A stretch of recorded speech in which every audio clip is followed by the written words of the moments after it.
With us now, Republican Senator from Oklahoma, Senator Tom Coburn. Hey, Tom, always great to see you. Obviously, some comments you made about the public's reaction to the president signing the executive order getting a lot of attention. What are your concerns? Well, Joe, I just think the president ought to walk into this a lot more slowly, especially after an election. This idea of the rule of law is really concerning a lot of people where I come from. And whether it's factual or perceptual, it really doesn't matter. And the glue that holds our country together is this common belief in the rule of law. And where we see the things that are going on in Ferguson and the worries there about whether or not it's equally applied, we shouldn't be doing anything right now to shake that worse. That's my number one concern. I don't know if it'll happen. I hope it doesn't happen. But I know people where I come from and across the South and the Midwest are extremely concerned about it.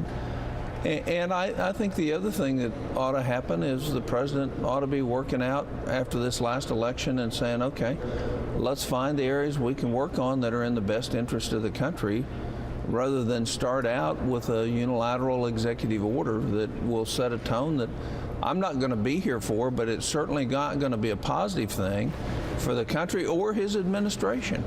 And so I'm just worried that we're not taking advantage of a time period where we could get a reset and actually maybe accomplish a whole lot more for the country that would be true compromises between what some of the things the president would like to see and the Congress would like to see.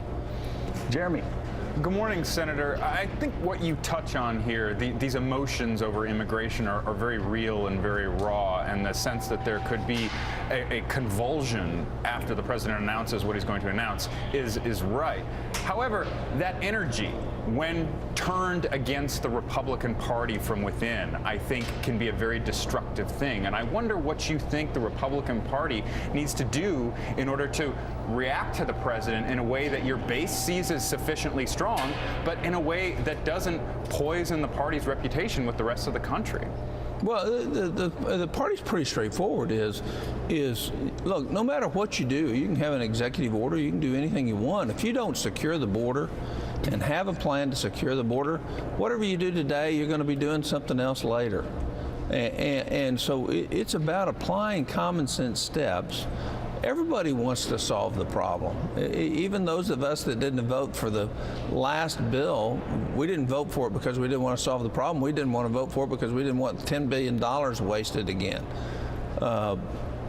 I don't think that is the problem. I think the problem is secure the border, do it in a common sense fashion. Look, when the president issues this executive order, all sorts of problems are going to be created. The Department of Homeland Security doesn't have the capability to handle this order. There's not going to be any accurate characterization or control of who gets and who doesn't get cleared. There's not going to be any control of who gets benefits and who doesn't, regardless of what his executive order said, because the department is incompetent to be able to handle that.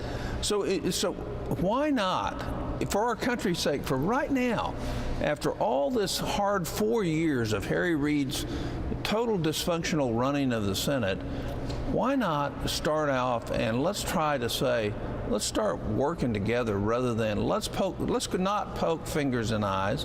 Let's do what's best for the country. Let's see if we can achieve things. And if you can't achieve things, fine. And I know people have said they've had plenty of time to do it, but they really haven't had plenty of time to do it because we haven't been in charge over here. And so I would just say, for the country's betterment, for the settling of our country and the leadership, creating a vision that says, here's a difficult problem, here's a visionary way to solve this problem. I'm going to pull people along in a way that solves it, and so that when we get it solved, the reactions to the solution aren't worse than the problem was to begin with. Senator Tom Coburn, thank you very much. Always good to have you on the show. Good to see you guys. Up next, several feet